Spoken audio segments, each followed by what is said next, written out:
మన్మోహన్ సింగ్ గారి సిగ్నిఫికెన్స్ ఏంటి, ఎలా చెప్తారు? ఆయన ఒక ప్రైవేట్ లిమిటెడ్ పార్టీలో ఉండిపోయినప్పుడు ఆయనకున్న ప్రాబ్లమ్స్ ఆయనకు వచ్చింది, ఆయనకే తెలుసు దాని గురించి.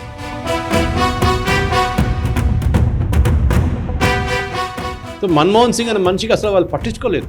వాళ్ళ ప్రాబ్లం ఉంటే సోనియా గాంధీ దగ్గర వెళ్తుండే వాళ్ళు డైరెక్ట్గా, అక్కడ మాట్లాడుకుంటుండే. అంటే ఎన్డీఏ అగ్రెసివ్ మోడ్లోకి వెళుతుంది అనడానికి కొన్ని సంకేతాలు అయితే కనబడుతున్నాయి. సో వాజ్పేయి గారి ఏరాలో కూడా మోదీ గారు లాగా ఒక పర్సనల్ కరప్షన్ అలిగేషన్ వాజ్పేయి గారి మీద చేయలేరు. ఒకరు మన్మోహన్ సింగ్, ఒకవైపు Vajpayee. Both are ethically very good people. India alliance లో కాంగ్రెస్ నే పక్కన పెట్టే పరిస్థితిలోకి ఇప్పుడు వీరు తీసి నేను వాన్ పడేస్తున్నాను బయట, వాడు తీసి వీన్ పడేస్తా అంటున్నారు. దాని నడిమిట్లో మమతా బెనర్జీ. నమస్తే, వెల్కమ్ టు నేషనల్ రౌండప్. జాతీయ వార్తాంశాల్ని జాతీయవాద దృక్పథంతో విశ్లేషించే చర్చా కార్యక్రమం నేషనల్ రౌండప్ 126వ ఎపిసోడ్ సిద్ధంగా ఉంది. ఈ వారంలో జరిగిన జాతీయ వార్తాంశాలపై విశ్లేషించేందుకు సీనియర్ జర్నలిస్ట్ సురేష్ కొచ్చాట్ల గారు నేషనలిస్ట్ హబ్ స్టూడియోలో ఉన్నారు. వారితో మాట్లాడదాం. నమస్కారం సార్. నమస్కారం సాయి గారు. సార్, సురేష్ కొచ్చాట్ల గారు, ఈ వారం నేషనల్ రౌండప్ లో చాలా, ఒక రకంగా చెప్పాలంటే నిన్ననే గురువారం నాడు సాయంత్రం మన్మోహన్ సింగ్ గారు, మాజీ ప్రధాని మన్మోహన్ సింగ్ గారు మరణించిన వార్త వచ్చింది.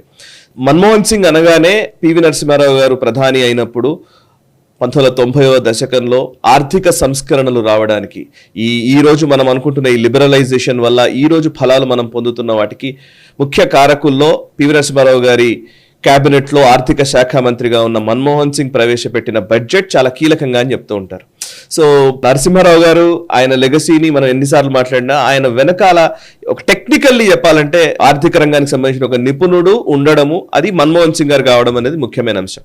సో మన్మోహన్ సింగ్ గారు ఈ రోజు భౌతికంగా లేరు. ఆయన ప్రధానమంత్రిగా 10 సంవత్సరాల పాటు ఆయన పరిపాలన కావచ్చు. ఒకసారి మన్మోహన్ సింగ్ గారి రోల్ ఈ భారతదేశపు రాజకీయాల్లో, భారతదేశపు నిజంగా విధానపరమైన నిర్ణయాల్లో, పాలసీ డిసిషన్స్ లో మన్మోహన్ సింగ్ గారి సిగ్నిఫికెన్స్ ఏంటి, ఎలా చెప్తారు? ఎందుకంటే 10 సంవత్సరాలుగా ఒక ప్రధానమంత్రిగా ఉండడం అనేది అంత ఈజీ కాదు సాయి గారు. మోదీ గారి కేసులో కూడా చూసాం. ఎస్పెషలీ మన్మోహన్ సింగ్ లాంటి మనిషి, ఒక soft spoken Rajya Sabha member, Lok Sabha ఎలక్షనే గెలవలేదు. ఆయన ఒక ఫ్యామిలీ ఓరియంటెడ్ పార్టీలో సర్వైవ్ కావడం అనేది చాలా డిఫికల్ట్ అన్నమాట. కానీ మన్మోహన్ సింగ్ గారు వచ్చింది చాలా మంచి రికార్డుతో వచ్చారు. అంటే ఆయన ఎడ్యుకేషన్ రికార్డ్ చూడండి. ఆయన యూఎస్ కేంబ్రిడ్జ్లో ఎకనామిక్స్ చేశారు, దాంట్లో పిహెచ్డి ఆక్స్ఫర్డ్లో చేశారు ఆయన. అక్కడి నుంచి వచ్చిన తర్వాత కూడా మన్మోహన్ సింగ్ ఒరిజినల్లీ పాకిస్తాన్ నుంచి, మనకందరూ తెలుసు, పంజాబ్ సైడ్ నుంచి, పాకిస్తాన్ పార్టీషన్ టైంకి అద్వానీ గారు లాగే సేమ్ దే ఆర్ ఆల్ ఆ సైడ్ నుంచి వచ్చినారు చాలా మంది. సో మన్మోహన్ సింగ్ గారి రోల్ ఇప్పుడు, ఎందుకంటే ఇవాళ మనం చూసాం టెలివిజన్ ఛానల్ మొన్న రాత్రి నుంచే ఆయన అనౌన్స్మెంట్ రాగానే, ఫార్మల్ అనౌన్స్మెంట్ రాగానే అందరు మొదలు పెట్టారు ట్రిబ్యూట్స్ పే చేయడం. అది పేపర్లలో కూడా మొత్తం full page, front page, inside page అన్ని మన్మోహన్ సింగ్ గారు మాట్లాడుతున్నారు. కరెక్టే, ఆయన పాటించిన ఆ రోల్ ఒకటి ఆయనది చాలా ఇంపార్టెంట్ ఉండేది, ఎకనామిక్ రిఫార్మ్స్ కానివ్వండి. కానీ కొంచెం ఫెయిలింగ్స్ కూడా ఉండే ఆయనకి. ఫెయిలింగ్స్ అనేది ఒక ఆయన తప్పు కాదు, కరెక్ట్. ఆయన ఒక ప్రైవేట్ లిమిటెడ్ పార్టీలో ఉండిపోయినప్పుడు ఆయనకున్న ప్రాబ్లమ్స్ ఆయనకు వచ్చింది, ఆయనకే తెలుసు దాని గురించి. సంజయ్ బాబు గారు రాసిన బుక్ కూడా ఉంది ఆయన గురించి, యాక్సిడెంటల్ ప్రైమ్ మినిస్టర్ అని. దాంట్లో చాలా మట్టుకు ఈవెంట్స్ నెరేట్ చేశారు. మన్మోహన్ సింగ్ గారు దాన్ని ఖండించారు కానీ తప్పని చెప్పలేదు. అంటే ఆయన పక్క నుండి చూసినదే ఆయన చెప్పారన్నమాట, రాశారు. నేను దాన్ని బుక్ రిలీజ్ కూడా వెళ్ళానప్పుడు, సంజయ్ బాబు గారు రిలీజ్ చేసినప్పుడు ఆయన ప్రశ్నలు కూడా అడిగాము అప్పుడు చాలామంది. ఆయన చెప్పారు, నేను చూసింది రాశాను, ఏదో అక్కడి నుంచి ఇక్కడి నుంచి ఇమాజినరీ రాయలేదన్నారు. కానీ మన్మోహన్ సింగ్ గారి రికార్డ్ ఏంటి, ఎందుకంటే ఆయన ఫస్ట్ గవర్నమెంట్లో వచ్చింది అనమాట 71లో. 71లో ఎకనామిక్ అడ్వైజర్గా కామర్స్ మినిస్ట్రీలో జాయిన్ అయ్యారు. Okay, is not a civil servant. Duvvuri Subbarao గారు కానీ మిగతా సివిల్ సర్వెంట్.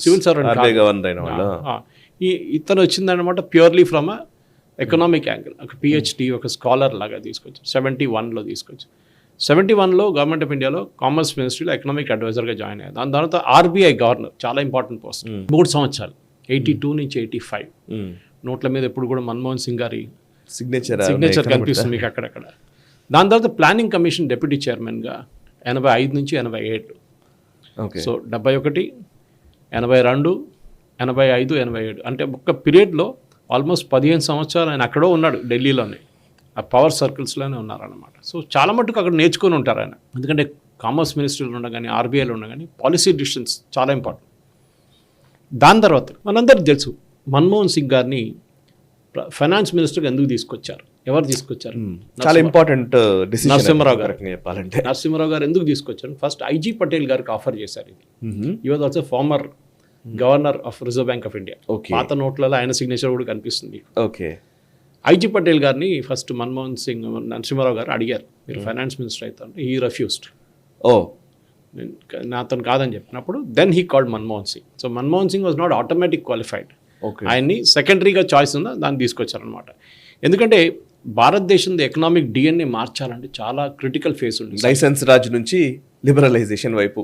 ఎందుకంటే మనకు తెలుసు చంద్రశేఖర్ ప్రధానమంత్రిగా ఉన్న టైంలో మన దగ్గర ఉన్న బంగారం తీసుకెళ్ళి మనం లండన్లో పెట్టాల్సి వచ్చింది గ్యారెంటర్గా. మనం ఇప్పుడు తీసుకొచ్చాం రీసెంట్లీ. మన కుదువ పెట్టారు కదా అంతే. అది మనం హోమ్ లోన్ తీసుకుంటాం కానీ పర్సనల్ లోన్ తీసుకుంటాం చూస్తుంటారు మీరు.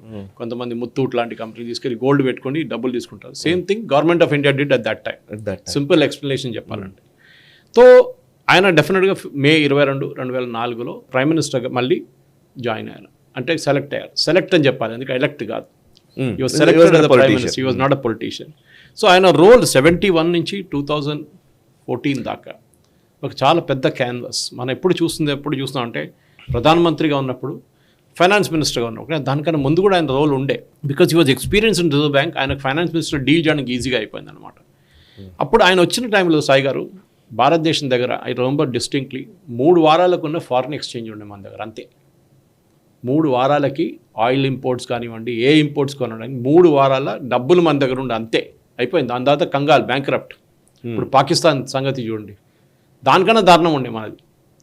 సో ఆ పరిస్థితి నుంచి ఎట్లా బయటపడ్డారు అది మనం చూడాల్సిన. ఎట్లా బయటపడ్డారంటే ఫస్ట్ సాయి గారు చాలా ఇంట్రెస్టింగ్ ఒక సిచ్యువేషన్ తీసుకొచ్చారు. మొన్న నేను ఒక ఇంటర్వ్యూ చూశాను. దువ్వూరి సుబ్బారావు గారు చెప్పారు, రఘురామ్ రాజన్ చెప్పారు, ఇక్కడ నాకు గుర్తులేదు కానీ ఆయన ఏం చేశారంటే ఓపెన్ అప్ చేసేసారు ఎకానమీని. ఇంపోర్ట్స్ లిబరలైజ్ చేశారు. మీరు ఏం కావాలంటే తీసుకొచ్చేసేయండి. అంటే ఏం కావాలంటే కాదు, ఒక లిమిట్ పెట్టారు అన్నిటికీ. బంగారం తీసుకురావడం కాదు, వాల్యూ అడిషన్. అంటే ఫర్ ఎగ్జాంపుల్ ఒక simple example, diamond usually south Africa నుంచి కొంటారు, లేకుంటే దుబాయ్ నుంచి కొంటారు. దుబాయ్ ఒక ట్రేడింగ్ పోస్ట్. దుబాయ్ నుంచి డైమండ్ తీసుకొచ్చి, Gujarat is the main stay for diamond polishing, cutting and polishing. అంటే దాన్ని వాల్యూ అడిషన్ చేస్తారన్నమాట. సో మన్మోహన్ సింగ్ గారు ఏం క్యాలిక్యులేట్ చేశారంటే, ఈ తీసుకొచ్చిన ఇంపోర్ట్స్ని మన దగ్గర 3 వారాల డబ్బులు ఉంటే ఇది పాలిష్ చేసి, ఒక సింపుల్ ఎగ్జాంపుల్ డైమండ్ ఒకటే చెప్పాను, ఇంకా చాలా ఉన్నాయి అట్లాంటి ఇండస్ట్రీస్. రిటర్న్ పంపిస్తే మనకు మినిమం 9 నెలల దాకా మనకు దగ్గర ఫారిన్ ఎక్స్చేంజ్ వచ్చేస్తుంది. ఇట్స్ బిగ్ గ్యాంబుల్ హిట్, చాలా పెద్ద గ్యాంబుల్ అన్నమాట. అది గిట్ట ఫెయిల్ అయి ఉంటే ఆ టైంలో it would have gone to toss. ఆయన ఎంటబడి ఉన్న మంచి చాలా సపోర్ట్ చేస్తున్న మంచి నరసింహారావు గారు. He himself was very clear, you have to open up the economy. మీరు చెప్పినట్టు లైసెన్స్ రాజ్. స్కూటర్ కావాలంటే సంవత్సరం వెయిట్ చేయాలి, ఒక టెలిఫోన్ కావాలంటే మీకు 2 సంవత్సరాలు వెయిట్ చేయాలి, లేకుంటే ఏదో ఎంపీ ఎమ్మెల్యే సిగ్నేచర్ దొరికి రికమెండేషన్ దొరికితే మీకు 6 నెలల్లో ఫోన్ వస్తుంది. ఆలోచించండి, ఆ పరిస్థితి నుంచి మనం ఇక్కడికి వచ్చాం. ఇప్పుడు మీరు ఒక టెలివిజన్ ఇంపోర్ట్ చేయాలంటే 250% దాని మీద డ్యూటీ. ఒక ఇంపోర్టెడ్ ఫ్రిడ్జ్ కొనాలంటే ఎందుకంటే ఇండియాలో ఫ్రిడ్జ్ లేవు అప్పుడు ఆ టైంలో అంతా. కొనాలంటే 250% డ్యూటీ కట్టాలి. అక్కడి నుంచి మనం ఎక్కడికి వచ్చాం సాయి గారు? ఇప్పుడు we are come to different kind of world. ఇప్పుడున్న యంగ్స్టర్స్ ఏమో ఆలోచిస్తారంటే, ఇప్పుడున్న మొబైల్ ఫోన్లు కానివ్వండి, సిస్టమ్స్ కానివ్వండి, ల్యాప్టాప్లు కానివ్వండి చూసి చాలా బాగుంది గారు అంటారు. కానీ ఆ టైంలో ఎంత కష్టపడ్డారంటే ఆ transformation from A finance minister to prime minister అది చాలా ఇంపార్టెంట్ అన్నమాట. సో ఇప్పుడు మనం వరల్డ్స్ 3rd లార్జెస్ట్ ఎకానమీ అవ్వబోతున్నాం. కానీ దాని బునాది వేసింది అక్కడే. కరెక్ట్. మనం ఫాల్ట్ చేయలేదు. ఇప్పుడు ఆయన చేసిన తప్పులు ఉన్నాయి, ఆయనతో చేపించిన తప్పులు కూడా ఉన్నాయి. నిజమే, అది అన్నీ ఉన్నాయి దాంట్లో.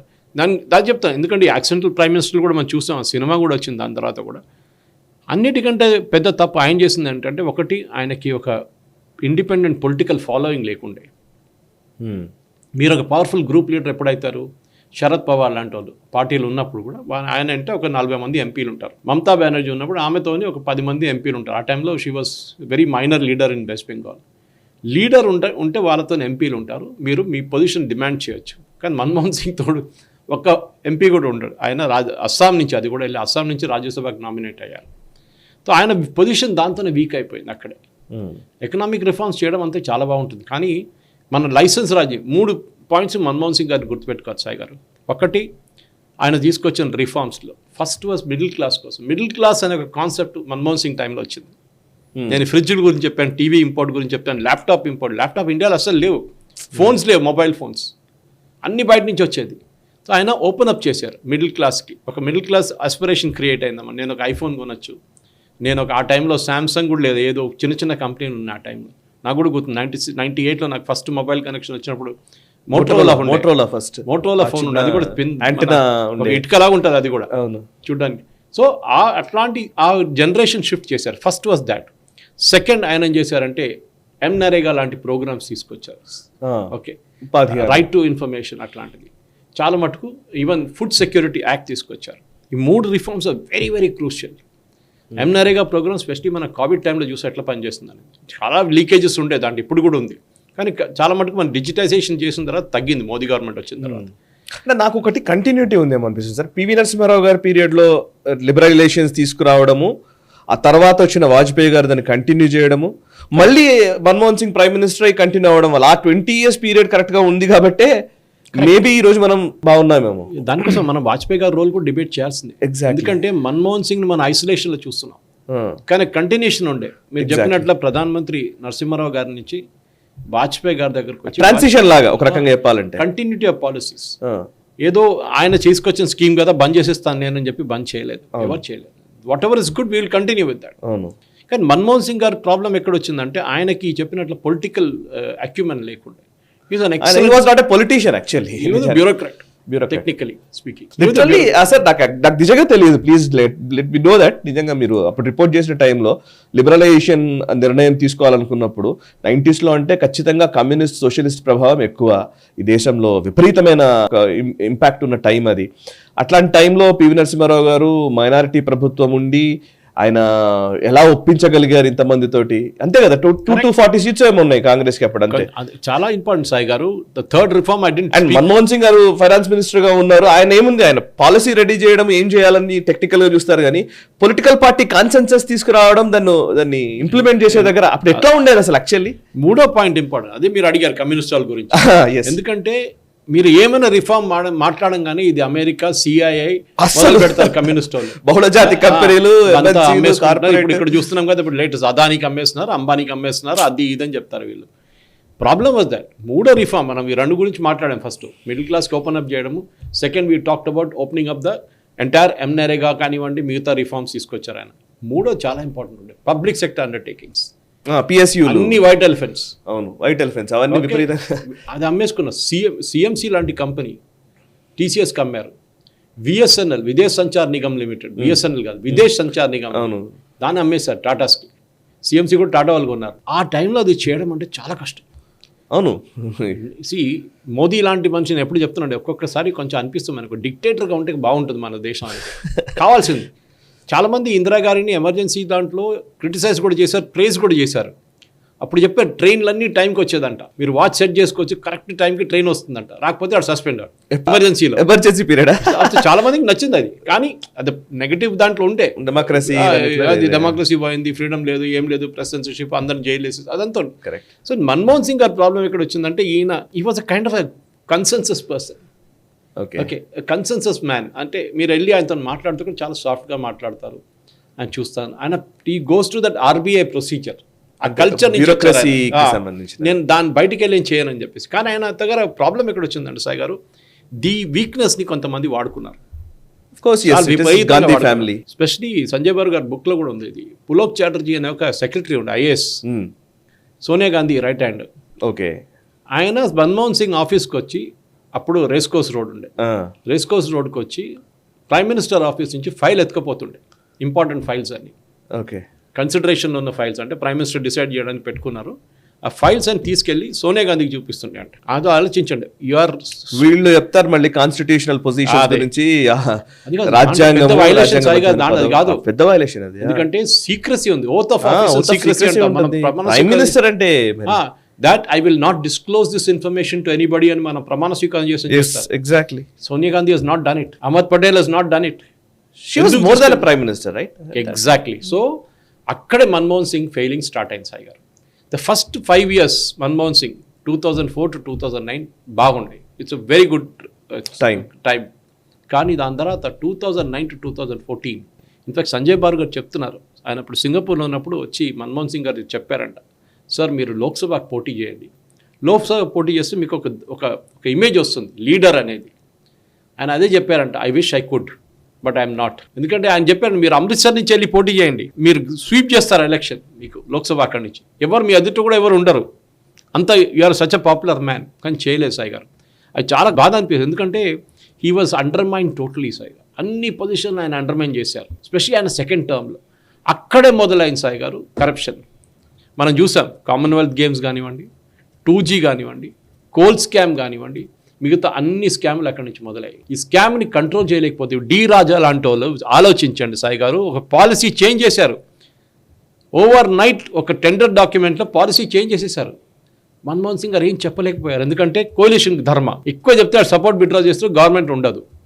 స్కాములు అన్నీ మనం ఎన్ని స్కాములు చూసాం సాయి గారు, మర్చిపోయాం. స్కార్పియన్ కానివ్వండి, ఆగస్టా వెస్ట్లాండ్ కానివ్వండి, చాలా స్కామ్స్ ఉండే. కానీ ఏం చేయలేకపోయారు. దాన్ని కూడా సుప్రీంకోర్టు 2 మేజర్ స్కామ్స్ సుప్రీంకోర్టే పట్టుకున్నారు. ఒక 2G స్కామ్, ఒకటి కోల్ స్కామ్. రెండిట్లో సుప్రీంకోర్టే చెప్పారు there massive corruption in that. So Manmohan Singh గారు failing correct, he was a great prime minister, దాంట్లో డౌటే లేదు. కానీ ఆయన తీసుకొచ్చిన చేంజెస్ ఫస్ట్ 5 years ఆయన పరిపాలించినప్పుడు చాలా బాగా చేశారు. కానీ లాస్ట్ 5 years ఐ థింక్ ఈ వాజ్ అ కంప్లీట్ డిజాస్టర్. దానితోనే మోదీ గారు ఎలక్షన్ గెలుస్తారు. అక్కడి నుంచి BJP hit the right card అన్నమాట. దానికన్నా ముందు బీజేపీకి మెజారిటీ లేకుండా మన అందరికి తెలుసు అది. కానీ ఈ స్కామ్లతో ఏమైపోయిందంటే కాంగ్రెస్ ఇమేజ్ మొత్తం దెబ్బతింది. గల్లీలో మాట్లాడుకున్నారు స్కామ్ల గురించి. చిన్న చిన్న పిల్లలు తెలిసిపోయింది. A to Z స్కామ్స్ అని A to Z స్కామ్స్ మొదలైంది. సురేష్ కల్మాడి, డి రాజా, ఇట్లాంటి వాళ్ళు, టీఆర్ బాలు లాంటి వాళ్ళు పార్లమెంట్లో డిక్టేట్ చేస్తున్నాయి మన్మోహన్ సింగ్ గారు ఏం చేయాలని చెప్పేసి. ఆలోచించండి. అది అక్కడి నుంచే I think is failing started from there. ఒక స్ట్రాంగ్ ప్రైమ్ మినిస్టర్గా ఉంటుంటే మన్మోహన్ సింగ్ కూడా taken decisions which are politically correct. కానీ పాపం ఆయనకి అది లేదు సాయి గారు. సో అక్కడి నుంచి మొదలైన scheme. In fact most of the ministers, union క్యాబినెట్లో అప్పుడున్న మినిస్టర్లు అందరూ ఎట్లా ఆలోచిస్తారంటే మాకు బాసే లేడు, మాకు ప్రధానమంత్రి లేడు, నేనే ఎండ్, నేనే ఫినిష్, నేనే స్టార్ట్, నేనే ఎండ్ కథం. సో మన్మోహన్ సింగ్ అనే మనిషికి అసలు వాళ్ళు పట్టించుకోలేదు. వాళ్ళ ప్రాబ్లం ఉంటే సోనియా గాంధీ దగ్గర వెళ్తుండే వాళ్ళు డైరెక్ట్గా, అక్కడ మాట్లాడుకుంటుండే. అహ్మద్ పటేల్ దగ్గర వెళ్ళి ప్రాబ్లమ్ సార్ట్అవుట్ చేసుకుంటే, మోతీలాల్ బోరా దగ్గర వెళ్తుండే, ఆస్కర్ ఫెర్నాండెస్ ఉన్నారు, వీళ్ళందరూ కిచెన్ క్యాబినెట్. వాళ్ళు డిసైడ్ చేస్తారు ఏం చేయాలనేది. మన్మోహన్ సింగ్కి ఇన్స్ట్రక్షన్ ఇస్తారు ఇది చేయండి అని చెప్పి, ఆయన పాపం సంతకం పెడతారు. So that was I think ఈ షుడ్ హావ్ స్టూడ్ అప్. ఆయన కానీ ఏం చేస్తే ఆయన మనం చూస్తాం నరసింహరావు గారి కేసులో కూడా సాయి గారు అట్లీస్ట్ ఇప్పుడు మన్మోహన్ సింగ్ గారికి ఢిల్లీలో ఫ్యూనరల్ ఇస్తున్నారు, అఫీషియల్ స్టేట్ ఫ్యూనరల్ ఇస్తున్నారు. పాపం నరసింహరావు గారిని బాడీని కూడా ఏఐసీసీ హెడ్ క్వార్టర్స్ తీసుకెళ్ళలేదు వీళ్ళు. మన అందరికి తెలుసు ఆ స్టోరీ. లాస్ట్ హైదరాబాద్ తీసుకొచ్చి నెక్లెస్ రోడ్ దగ్గర దే సెట్ ఇట్, అక్కడ ఫ్యూనరల్ పెట్టుకున్నారు. Only prime minister who did get it, full serve prime minister Narasimha Rao garu, full term serve చేసిన మనిషి. ఇది మెయిన్ ప్రాబ్లమ్ సాయి గారు. దాట్ మన్మోహన్ సింగ్ గారి రోల్లో చూస్తే నరసింహరావు గారి సపోర్ట్ చాలా ఇంపార్టెంట్ ఉండే. నరసింహరావు గారు సపోర్ట్ లేకున్నా ఆయన ఇంత రిఫార్మ్స్ చేయలేరు. దాంట్లో సెకండ్ ఫేజ్లో మీరు చెప్పినట్టు వాజ్పేయి గారి తర్వాత దెన్ నెక్స్ట్ రెజీమ్లో వచ్చినప్పుడు మన్మోహన్ సింగ్ గారు తీసుకొచ్చారు. అందరు అంటారు సోనియా గాంధీ సాక్రిఫైస్ చేశారు, దానికోసం మన్మోహన్ సింగ్ని చేశారు, he was an accidental prime minister, he was an adjusted prime minister అని. కానీ అన్నీ మనం the entire gamete of operations చూస్తే సాయి గారు ఐ థింక్ ఒక వాజ్పేయి ఎరా తర్వాత నెక్స్ట్ వచ్చిన మన్మోహన్ సింగ్ ఎరాకి చాలా ఒక సిమిలారిటీస్ ఉంది, చాలా ఉన్నాయి. ఇంపార్టెంట్ పాయింట్ ఉంది సార్. యాక్చువల్లీ మీరు న్యూక్లియర్ డీల్, కరెక్ట్, ఇదే కమ్యూనిస్టులు న్యూక్లియర్ డీల్ ని వ్యతిరేకించారు. But nuclear deal he went through. అది మెచ్చుకోవాలి. అది దట్ ఈస్ వేర్ హీరో. అణు ఒప్పందం జరగకపోయి ఉంటే ఈ రోజు కొంచెం హీరో. అవును. కానీ అట్లాంటి టఫ్ డిసిషన్ తీసుకోలేకపోయారు. అంటే వాజ్పేయి గారి పీరియడ్ లో శాంక్షన్స్ చేశారు, ఆ తర్వాత మళ్ళీ యుఎస్ తో న్యూక్ డీల్ చేసుకోవడం అనేది correct, which is very important. That is why I'm saying. ఇప్పుడు మోదీ గారికి ఫస్ట్ టర్మ్ లో ఫుల్ మెజారిటీ ఉండే, ఏం కావాలంటే ఆయన చేసుకున్నారు. సెకండ్ టర్మ్ కూడా మెజారిటీ ఇంకా ఎక్కువైంది, ఇంకా చేసుకున్నారు. మూడో టర్మ్కి వచ్చినప్పుడు ఫస్ట్ 6 months లో మనం చూసాం కొంచెం డౌట్ ఉండే. కానీ ఒకసారి మహారాష్ట్ర హర్యానా ఎలక్షన్ వచ్చిన తర్వాత మళ్ళీ ఆయన కూడా కాన్ఫిడెన్స్ వచ్చేసింది. ఇయర్ పోతే పోనీ ఏం కాదులే అని చెప్పేసి ఆ కాన్ఫిడెన్స్ వచ్చేసింది. రేపు అయితే we'll hold a mid term election, doesn't matter. So ఆ ఒక change of attitude Manmohan Singh గారికి people remember, great economist, great finance minister, అంతా బాగానే ఉంది. కానీ చిదంబరం లాంటి వాళ్ళని కంట్రోల్ చేయలేకపోయారు క్యాబినెట్లో. బ్యాంక్ ఎన్పిఎస్, ఆయన ఒక ఫైనాన్స్ మినిస్టర్గా ఉండి ఆయన దానికన్నా ముందు ఆర్బీఐలో ఉన్నప్పుడు ఆయన తెలుసు నాన్ పర్ఫార్మింగ్ అసెట్స్ బ్యాంక్స్ది వేలాది కోట్ల రూపాయలు, 1,60,000 కోట్లు petrol diesel crude oil bill, subsidy bill Modi గవర్నమెంట్కి ఇచ్చారు, ఆయిల్ బాండ్స్ వచ్చింది వేస్తున్నారు. ఇదన్నీ దోబీలీస్ చేసుకోకపోతే చాలా ఆయన పాజిటివ్స్ ఉన్నాయి, ఆయన నెగటివ్స్ ఉన్నాయి. అన్ని నెగటివ్స్ కాదు, అన్ని పాజిటివ్స్ కావు. కానీ negatives outweigh positive, specially last 5 years of Manmohan Singh గారు చాలా మటు. దానికే కాంగ్రెస్ ఇప్పుడు they still suffering for that. Congress ఇంకా ఎప్పుడు ఆన్ ఇట్స్ ఓన్ మెజారిటీలో రాలేరు. అదైతే 100%. ఉంటే కూడా కోయిలేషన్ అంతే, వాళ్ళకి దాన్ని బట్టి వాళ్ళకి on their own they cannot win an election. ఎందుకంటే ఈ ఇమేజ్, కాంగ్రెస్ ఇమేజ్ అక్కడి నుంచి వచ్చిందన్న. డబ్బులు మస్తు సంపాదించుకున్నారు ఎవరు? డిఎంకే వాళ్ళు, ఎన్సిపి వాళ్ళు, ప్రఫుల్ పటేల్ లాంటి వాళ్ళు అందరూ మేడ్ టన్స్ ఆఫ్ మనీ. కానీ పాపం అందరికైనా ఇమేజ్ వచ్చి పడ్డది మన్మోహన్ సింగ్ గారి మీద. ఎందుకంటే end of the day you are the leader, you are the prime minister and you are responsible for it. Sai గారు, అది ద బక్ స్టాప్స్ హియర్ అని హ్యారీ ట్రూమన్ ఒక బోర్డు పెడుతున్నాను డెస్క్ మీద. వాడు చేశాడు వీడు చేశాడు కాదు, you are the boss, you have to take the responsibility for it. అది మన్మోహన్ సింగ్ గారు తీసుకోలేకపోయారు. Okay, yes sir. అండ్ ఇంకొకటి, వాజ్పేయి గారి గురించి ఇందాక మనం మాట్లాడాం కాబట్టి, వాజ్పేయి గారి 100 సంవత్సరాలు ఆయన జయంతి ఉత్సవాలు జరుగుతూ ఉన్నాయి. సో ఆ సెంటనరీ సెలబ్రేషన్స్ లోకి అడుగు పెట్టాం. యాక్చువల్లీ 25th డిసెంబర్ రోజున ఆయన జయంతి ఉంటుంది. సో వాజ్పేయి గారి ప్రస్థానం గురించి అండ్ నిజంగా వాజ్పేయి గారి ఎథిక్స్, వాల్యూస్, నిజంగా వారి గురించి చదువుతూ ఉంటేనైతే చాలా అంశాలు, ఆయనకున్న భాష పట్ల ఆయన పట్టు కావచ్చు, దేశ రాజకీయాలపైన ఆయనకున్న అవగాహన కావచ్చు, ఆడిటరీ స్కిల్స్ కావచ్చు. అంటే ఈ తరం రాజకీయాలు చేస్తున్న వాళ్ళకి లేదా ఈ తరం ఉన్న ఎవరికైనా సరే రాజకీయాలకు ముడిపడి ఉన్నటువంటి వాళ్ళందరికీ నిజంగా వాజ్పేయి గారి రిలవెన్స్, వారి గురించి తెలుసుకోవాల్సిన అంశాలు ఏంటి, ఇప్పుడు నిజంగా ఆయన స్టైల్, ఆయన వైఖరి కానీ అవన్నీ ఇప్పుడు అసలు సూట్ అవుతాయి ఈరోజు పాలిటిక్స్కి? ఒకసారి చెప్తారా? స్పెషల్ టెలివిజన్కి సూట్ కాదు అసలు కాదు. టెలివిజన్ లో మీరు చెప్పాల్సింది కట్టకట్టకట్టని చెప్పేసి ఫినిష్, చాలా స్లోగా ఉండేది. ఎందుకంటే ఆయన మాట్లాడుతున్నప్పుడు కూడా మీరు చూస్తుంటారు, వాజ్పేయి గారు మాట్లాడుతున్నారు, ఓ క్యా హై కి కథం ఆపేస్తారు అక్కడ. దాని తర్వాత ఒక 10 సెకండ్ల తర్వాత నెక్స్ట్ వర్డ్ వస్తుంది అన్నమాట. ఆ టైంకి ఇట్ వాజ్ ఓకే. కానీ ఇప్పుడు ఎనీవే ఒరేటరల్ స్కిల్స్ లో వాజ్పేయి గారిని మీరు బీట్ చేయలేరు. ఈ వాజ్ సూపర్. స్పీచ్లు వినడం కోసం చాలా మంది పార్లమెంట్ లో కూడా మన సర్కారీ ఆయేగి, సర్కారీ జాయేగి, అసలు ఇప్పటికీ it was a very emotional moment. ఎందుకంటే 13 రోజులు ఉన్న గవర్నమెంట్ 1996లో, 13 నెలలు ఉన్న గవర్నమెంట్ 1998-99 నుంచి 1999 to 2004 5 years. ఆలోచించి 3 సార్లు ప్రధానమంత్రిగా ఉన్నారు. ఒక 13 రోజులు, 13 నెలలు, మొత్తం 5 సంవత్సరాలు. I think that is a record which is set. 5 సంవత్సరాలు లేరు అని అంటారు. చంద్రబాబు గారు దాన్ని ముందుకు తీసుకొచ్చారు, ముందస్తుకు వెళ్ళిపోయారు అని అంటారు. ఆయన ఆ రోజు ఆ ఒక్క ఓటుతో ఓడిపోయినప్పుడు నిజంగానే ఈ కూడా బాటన్ ఎంపీ ఈజీలీ కొనొచ్చు. గిరిధర్ గమాంగ్ అనుకుంటారు, ఈ was the one was deciding the entire. ఆయన లాస్ట్ ఓట్ ఆయనది పడ్డది వచ్చి కొనుక్కోవచ్చు. ఎవరినైనా మనం జేఎంఎం కేసులో చూసాం, కాంగ్రెస్ వాళ్ళు ఏం చేశారు, కొనుక్కున్నారు కదా ఓట్లు, ఓపెన్గా కొనుక్కున్నారు. డెమోక్రసీ గురించి మాట్లాడతారు, కాన్స్టిట్యూషన్ గురించి మాట్లాడతారు. కాంగ్రెస్ ఓపెన్గా పార్లమెంట్లో డబ్బులు తీసుకొచ్చారు వాళ్ళు, జేఎంఎం ఎంపీస్. దాని తర్వాత వాళ్ళని శిక్షించారు కూడా, వాళ్ళ పనిష్మెంట్ కూడా ఉండే వాళ్ళకి. సో వాజ్పేయి గారి రోల్ ఎక్కడ మొదలవుతుందంటే సాయి గారు, ఇట్ ఈస్ లాంగ్ బ్యాక్. ఎందుకంటే మనం జనసంఘ్ రోజు నుంచి మాట్లాడాల్సి వస్తుంది. Jan Sangh, one of the founding members of Jan Sangh was Vajpayee. National general secretary చేశారు నార్దర్న్ రీజన్కి. ఇండియన్ పార్లమెంట్లో 50 years గడిపిన మనిషి వాజ్పేయి గారు అన్నమాట. 10 సార్లు లోక్సభకి, 2 సార్లు రాజ్యసభకి గెలిచారనమాట. సో అక్కడే మీకు తెలిసిపోతుంది వాజ్పేయి గారి క్వాలిటీ ఏంటి అనేది. ఈ జనతా అలయన్స్ మన అందరికీ తెలుసు. జనసంఘ్ నుంచి 77లో వాజ్పేయి గారు ఎక్స్టర్నల్ అఫేర్స్ మినిస్టర్గా వచ్చారు, మొరార్జీ దేశాయ్ క్యాబినెట్లో అనమాట ఆ టైంలో. దాని తర్వాత 71లో జనతా పార్టీ పడిపోయినప్పుడు, గవర్నమెంట్ పడిపోయినప్పుడు 79లో రిజైన్ చేసి, దాని తర్వాత జనసంఘ్ అందరు కలిసి బీజేపీ ఫామ్ చేసి మన అందరికి కలిసి 1980. దాని తర్వాత 84 ఎలక్షన్లో 2 సీట్లు బీజేపీ గెలిచారు. అదొకటి హన్మకొండ నుంచి జంగారెడ్డి గారు కలిసారు ఆ టైంలో, మన అందరికి తెలుసు. సో కానీ వాజ్పేయి గారి లీడర్షిప్ కేపబిలిటీ ఎక్కడ వచ్చిందంటే, మన్మోహన్ సింగ్ వాజ్పేయి కంపేర్ చేసినప్పుడు న్యూక్లియర్ టెస్ట్ మన అందరికి తెలుసు సాయి గారు. ఈవెన్ మన్మోహన్ సింగ్ టైంలో కూడా న్యూక్లియర్ టెస్ట్కి రెడీ ఉండే భారతదేశం, కానీ భయపడ్డారు చేయడానికి. సడన్గా మార్చేశారు ప్లాన్లు. ఎందుకంటే యూఎస్ వాళ్ళు పట్టుకున్నారు, యూఎస్ శాటిలైట్స్ వాళ్ళ మొత్తం ఇమేజరీ పట్టుకొని డైరెక్ట్ యూఎస్ ప్రెసిడెంట్ ఫోన్ చేసి చేయకూడదని చెప్తే బంద్ చేసేసారు. I don't remember who the US president was. అదే టైంలో వాజ్పేయి గారు చేయించినప్పుడు చేశారు బాగా పోఖరణ్. మళ్ళీ మోదీ గారి టైంలో కూడా చూస్తున్నాం మనం. We do our things at our bidding. Sanction వచ్చినా కానీ మేము ఉంటాం, మీ శాంక్షన్ ఏం కావాలో పెట్టుకోండి. Actually sanctions a good watch one way Sai గారు. One way is right, one way it is good. First నాకు ఇప్పుడు కూడా గుర్తుంది, జార్జ్ ఫెర్నాండెస్ గారు ఫస్ట్ కోకోకోలా దగ్గర ఆ టైంలో, ఎప్పుడు వీఆర్ టాకింగ్ ఆఫ్ 70s, మీరు మీ సీక్రెట్ మాకు ఇవ్వండి అని చెప్తే కోకోకోలా మేము ఇవ్వలేపో అని చెప్పి వెళ్ళిపోయారు ఇండియా నుంచి. అప్పుడు బయటకు వచ్చిన brand Thums Up, Indian brand, pure brand. Later on Coca Cola return వచ్చిన థమ్స్అప్ని కొనుక్కోవాల్సి వచ్చింది వాళ్ళకి, ఫస్ట్ మార్కెట్ డామినేట్ చేయడానికి. సో నేను చెప్తున్నాను, ఈ ఒక మూవ్ అన్నమాట. ఎందుకంటే ఎక్కడి నుంచి మొదలైంది, ఫస్ట్ ఆర్య సమాజ్ నుంచి స్టార్ట్ చేశారు వాజ్పేయి గారు. ఇంక మనం అనుకుంటా బీజేపీ, అది ఆర్య సమాజ్ ఒక యూత్ వింగ్ ఉండే, ఆర్య కుమార్ సభ అని చెప్పేసి. దాంట్లో హీ స్టార్టెడ్ 1944లో స్టార్ట్ చేశారు, అంటే బిఫోర్ ఇండిపెండెన్స్ అన్నమాట, ఆర్య సమాజ్ నుంచి. అక్కడి నుంచి హీ కేమ్ బాబాసాహెబ్ ఆప్తే అని చెప్పి ఆర్ఎస్ఎస్ ఒక ట్రైనింగ్ క్యాంప్ అటెండ్ చేశారు, చాలా ఆయన గురువు అని చెప్పొచ్చు. అక్కడి నుంచి ప్రచారక్, ఫుల్ టైం ప్రచారక 1940 to 44 అక్కడి నుంచి మొదలై ఉత్తరప్రదేశ్కి విస్తారంగా వెళ్ళారు. అక్కడి నుంచి మొదలైన బీజేపీలో ఒక ఎంట్రీ 42, దాని తర్వాత 42 నుంచి ఇండిపెండెన్స్ మూవ్మెంట్లో ఒక చిన్న రైడ్ జరిగినప్పుడు ఆయన పట్టుకున్నారు, దాని తర్వాత రిలీజ్ చేశారు. దాని పెద్ద కాంట్రవర్సీ ఉంది దాన్ని.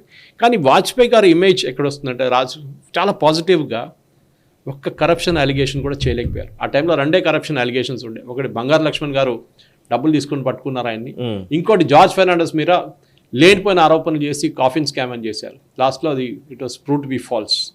అది కావాలని ఎవరు చేయించారు అందరికి తెలుసు అది ఆ టైంలో. సో అది స్టింగ్ ఆపరేషన్ చేశారు. అది ఫస్ట్ వన్ వాజ్ బంగారు లక్ష్మణ్ గారు కూడా స్టింగ్ ఆపరేషన్ చేశారు. చూడండి ఎవరు చేస్తున్నారు, అంతా చేపిస్తున్న ఒకటే పార్టీ వెనక నుంచి అన్నమాట. సో వాజ్పేయి గారి ఏరాలో కూడా మోదీ గారు లాగా ఒక పర్సనల్ కరప్షన్ అలిగేషన్ వాజ్పేయి గారి మీద చేయలేరు. One, he didn't have his own family, again comparison with Modi. Correct. దాని తర్వాత ఆయన లీడర్షిప్ అబిలిటీ ఐడెంటిఫై చేయడం, సుష్మా స్వరాజ్, ప్రమోద్ మహాజన్, అరుణ్ జైట్లీ, వీళ్ళందరినీ పైకి తీసుకొచ్చిన వాజ్పేయి గారు. ఎందుకంటే they are all that young leaders. అంటే ప్రమోద్ మహాజన్ గారు unfortunately we lost him.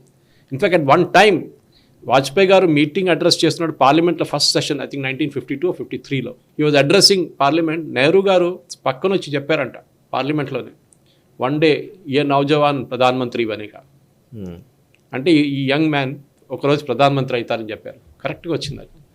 Oratory skills ఒకటే కాదు, అది రీజనింగ్గా పెట్టడం, యుఎన్కి వెళ్ళి హిందీలో మాట్లాడడం, ఆపోజిషన్ ఉన్నప్పుడు కూడా పంపించారు అక్కడికి. ఇందిరాగాంధీని సపోర్ట్ చేశారు బంగ్లాదేశ్ వార్లో. మెచ్యూరిటీ చూడండి, ఇక్కడ బాలకోట్ కొట్టగానే రాహుల్ గాంధీ ప్రూఫ్ అడుగుతున్నాడు, మీరు లద్దాఖ్లో చేసామంటే మాకు ప్రూఫ్ కావాలి, మీ ఆర్మీ ఏం చేస్తున్నారని చెప్పేసి.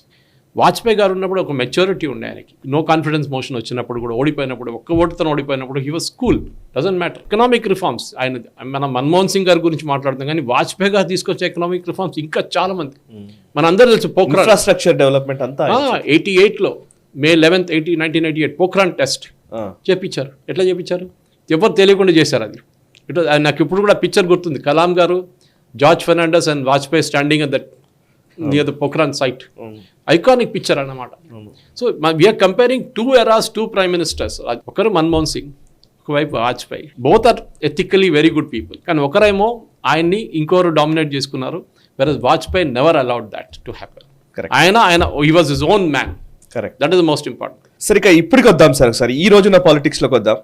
సో ఎన్డీఏ గవర్నమెంట్ ఇప్పుడు నరేంద్ర మోదీ గారు, ఇందాక మీరు అన్నారు యాక్చువల్లీ ఫస్ట్ 240 సీట్లు రాగానే బీజేపీకి కొంత ఈసారి స్లో డౌన్ అవుతుంది ఏదైనా నిర్ణయాలు తీసుకోవడంలో ఈ ప్రభుత్వం అని అనుకున్నాం. కానీ బట్ హర్యానా, మహారాష్ట్ర ఎలక్షన్స్ తర్వాత కొంత మళ్ళీ బ్యాక్ టు నార్మల్సీ అన్నట్టుగా బీజేపీలో కనబడుతోంది. అట్లాంటి ఒక పాజిటివ్ వాతావరణం. ఇంకా బ్యాక్ టు నార్మల్సీ కాదు, ఈసారి ఇప్పుడు ఇంకా అగ్రెసివ్గా ఉండాలని ఎన్డీఏ అనుకుంటున్నట్టుగా మనకు కనబడుతోంది. ఈవెన్ అంబేద్కర్ ఇష్యూ కావచ్చు, ఏదొచ్చినా కానీ. So Modi is very firm, like సీరియస్గా కొంచెం అగ్రెసివ్గానే మనం స్టాండ్ తీసుకోవాలి. కాంగ్రెస్ అండ్ దిస్ ఎకో సిస్టమ్ని మనం ధీటుగా వాళ్ళకి జవాబు ఇవ్వాలని నిర్ణయం తీసుకున్నట్టు తెలుస్తుంది. సో ఎట్లా ఎక్స్ప్లెయిన్ చేస్తారు మీరు, అంటే ఎన్డీఏ అగ్రెసివ్ మోడ్లోకి వెళుతుంది అనడానికి కొన్ని సంకేతాలు అయితే కనబడుతున్నాయి.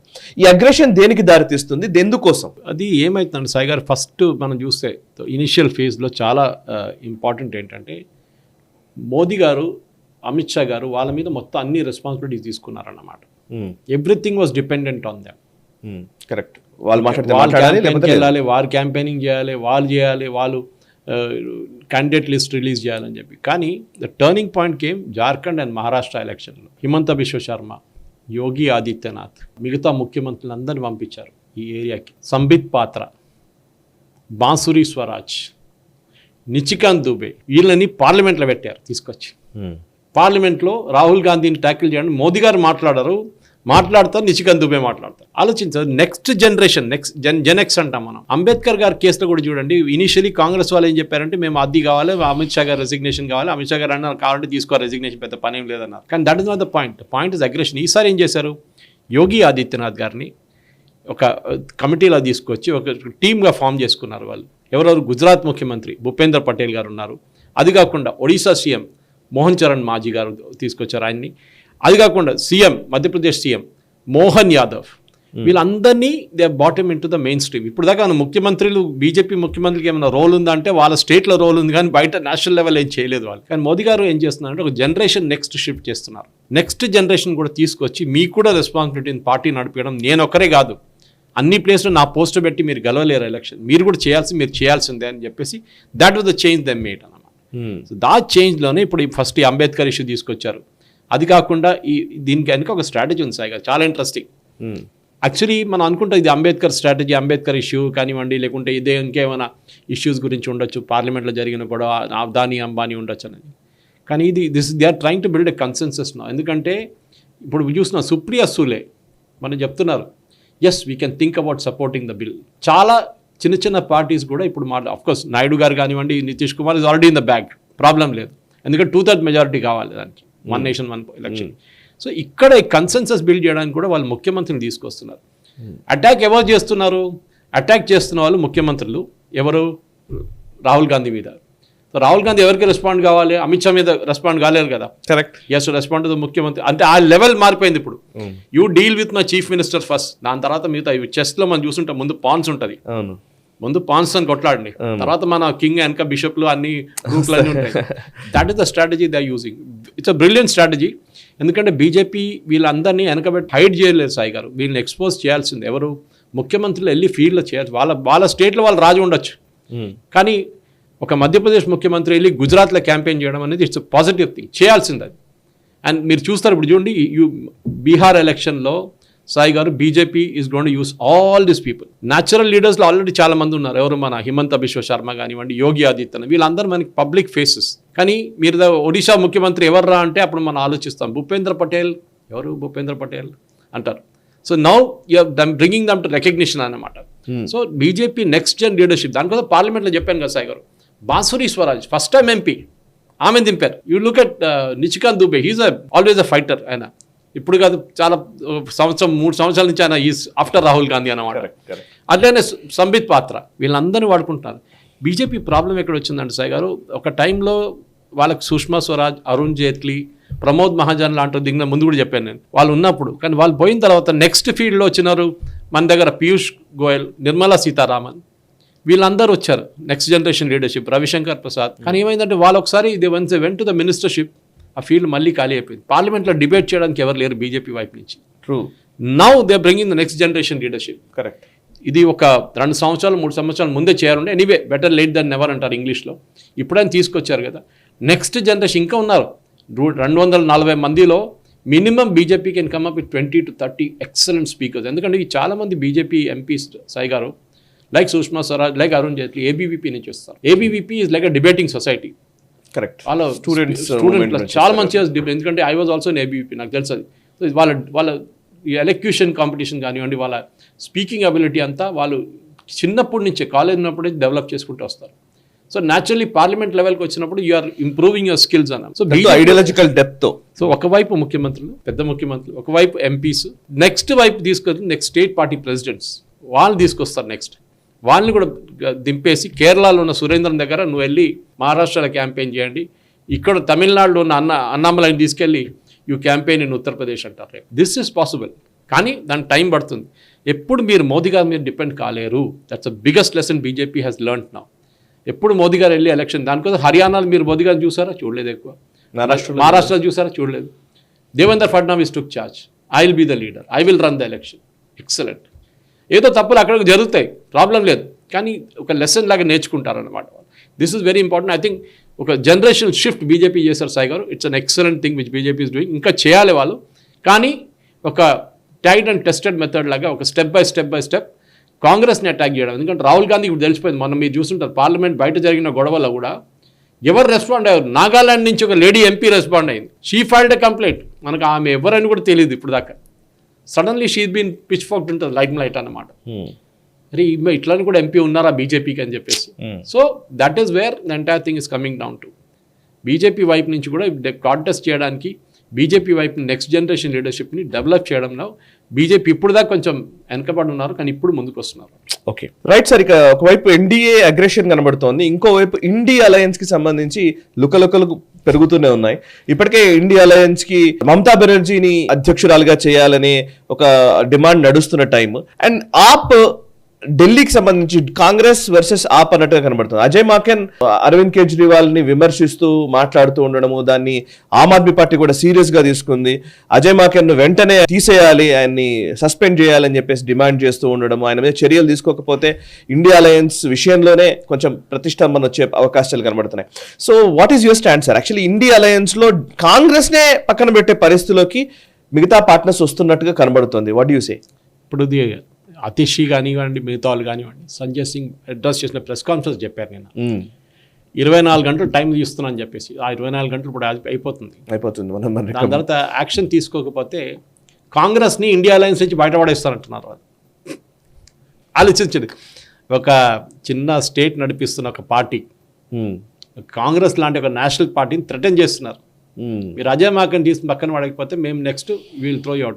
దీనికన్నా ముందు మీకు గుర్తుంది లవ్లీ అని చెప్పేసి, Arvinder Singh lovely, I don't remember full name, Delhi Pradesh Congress chief ఉండే ఆయన. ఇదే ఆప్తో ఉన్న కొట్లాడలో రిజైన్ చేసి వెళ్ళిపోయారు, పార్టీ నుంచి రాజీనామా చేశారు ఆయన. సో ఈ ఢిల్లీలో ప్రాబ్లం ఏంటంటే సాయి గారు, ఆమ్ ఆద్మీ పార్టీ ఎలక్షన్ గెలిచినప్పుడు ఫస్ట్ టైం నుంచి ఎవరు సీట్లు ఉండే అదంతా కాంగ్రెస్ సీట్లు ఉండే, కాంగ్రెస్ సీట్లే వాళ్ళు గెలిచారనమాట. ఇప్పుడు కాంగ్రెస్కి లాస్ట్ 2 ఎలక్షన్స్లో, అసెంబ్లీ ఎలక్షన్లో ఒక్క ఎంపీ లేరు, లోక్సభలో కూడా ఒక్క ఎంపీ లేరు ఢిల్లీ నుంచి, ఆమ్ ఆద్మీ పార్టీ కూడా లేదు. సో ఇప్పుడు ఈ జరిగిన 2024 ఎలక్షన్లో ఏం చేశారు, వీళ్ళు 4 వాళ్ళు 3 అని పెట్టుకున్నారు, కానీ 7 పోయినాయి మొత్తం వాళ్ళ చేతి నుంచి.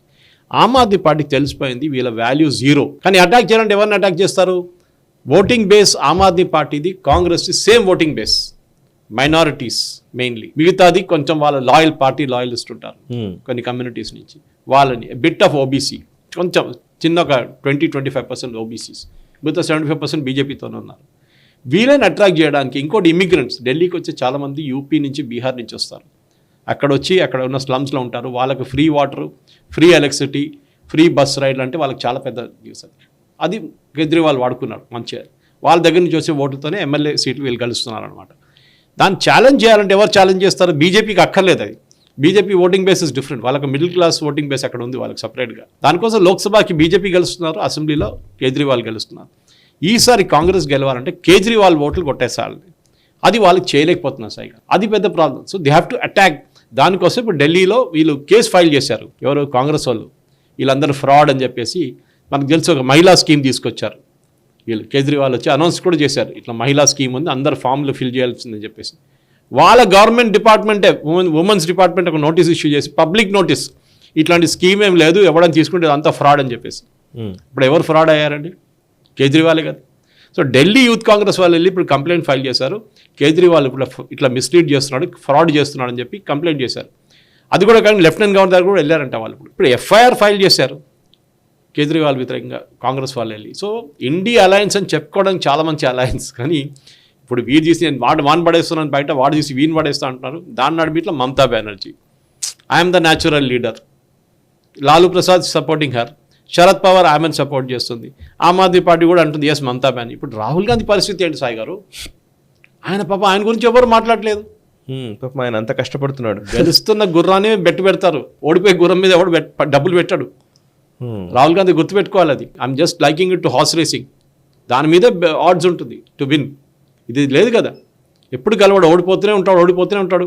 ఏమనంటే నేను జోడో యాత్ర తీస్తా అంటాడు, అది అంటాడు, ఇది అంటాడు, ధమ్కి ఇస్తాడు, పార్లమెంట్ బయట బోర్డులు పెట్టుకుని నిలబడతాడు, దానికున్న మీడియా వాళ్ళని తెచ్చుకుంటాడు. సో డెఫినెట్గా సిచ్యువేషన్, ఎందుకంటే దీంట్లో షీలా దీక్షిత్ కొడుకు ఉన్నారు సాయి గారు, అందరికీ తెలుసు, సందీప్ దీక్షిత్కి డబ్బులు బీజేపీ వాళ్ళు ఇస్తున్నారు, ఫర్హద్ సూరికి బీజేపీ వాళ్ళు డబ్బులు ఇస్తున్నారని చెప్పేసి కాంగ్రెస్ లీడర్. సందీప్ దీక్షిత్ ఏమో నేను కేజ్రీవాల్ వ్యతిరేకంగా పోటీ చేయబోతున్నా అంటున్నాడు. బీజేపీ వాళ్ళు పక్కన నిలబడి చప్పట్లు కొడుతున్నారు, చేరా బాబు చేరా అని చెప్పేసి.